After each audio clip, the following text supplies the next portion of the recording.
जब धरती पर पाप अपनी सीमा पार कर देता है, जब देवता भी हार मान लेते हैं, तब जन्म होता है एक ऐसी शक्ति का जो सिर्फ विनाश नहीं, न्याय करती है।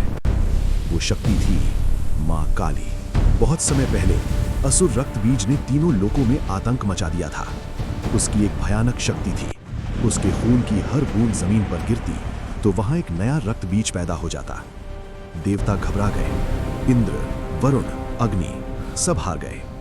तब सबने मां दुर्गा को याद किया। मां दुर्गा ने युद्ध शुरू किया, लेकिन जितना ज्यादा वो रक्त बीज को घायल करती, उतने ही ज्यादा रक्त बीज पैदा हो जाते।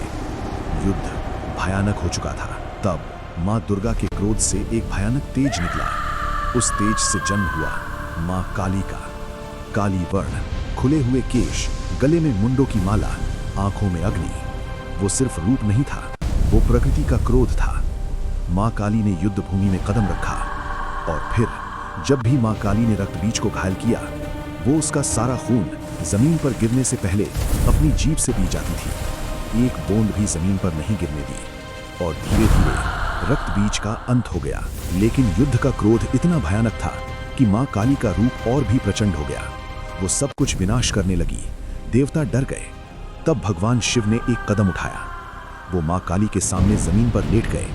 जैसे ही मां काली ने शिवजी पर पैर रखा, उन्हें एहसास हुआ और उनका क्रोध शांत हो गया।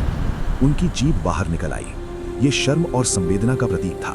मां काली का जन्म हमें सिखाता है, कभी कभी बुराई को खत्म करने के लिए अंदर की शक्ति जगानी पड़ती है, लेकिन शक्ति बिना नियंत्रण के विनाश बन सकती है।